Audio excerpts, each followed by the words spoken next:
উৎপাদকে বিশ্লেষণ সমস্যা। উৎপাদকে বিশ্লেষণের একটি গুরুত্বপূর্ণ টপিক হচ্ছে মিডল ফ্যাক্টর সমস্যা। আচ্ছা, মিডল বলতে কি বুঝি আমরা? মাঝামাঝি। আর ফ্যাক্টর মানে সমস্যা, অর্থাৎ এটার মাঝামাঝি সমস্যা। এই মাঝামাঝি সমস্যাটা যদি তুমি সমাধান করে ফেলতে পারো, তাহলে ডাজন্ট ম্যাটার তুমি উৎপাদকে বিশ্লেষণের মিডল ফ্যাক্টর সংক্রান্ত সমস্যা পারবে না, এটা হইতে পারে না। তাহলে মিডল ফ্যাক্টর সমস্যায় আসলে সমস্যা কোন জায়গায়, সমাধানের কৌশল কি?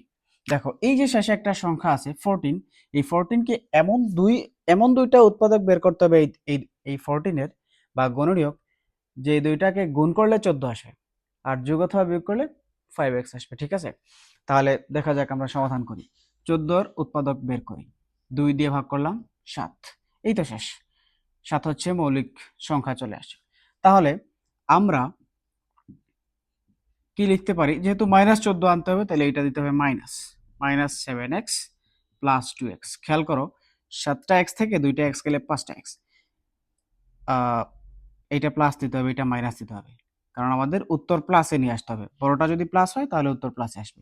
যোগ বিয়োগের নিয়ম কি আমরা জানি, যে যদি বড় সংখ্যার চিহ্ন যা হবে তাই উত্তর। ওকে, তাহলে 7 দুগুণা কত হইলো? 14। একটা প্লাস একটা মাইনাস। আমরা জানি গুণের ক্ষেত্রে দুইটা দুই রকম চিহ্ন হইলে সেটা কি হয়, মাইনাস হয়ে যায়। তাহলে এখন কি করা যায়? এখন এই দুইটা থেকে কি কি কমন যায়? এখানে দেখো সর্বনিম্ন সংখ্যা আছে x, এখানেও x আছে, তাহলে আমি x কমন নিব। এখানে থাকলো একটা x প্লাস এখানে থাকলো জাস্ট 7, x দিয়ে x কে ভাগ করে দিলাম।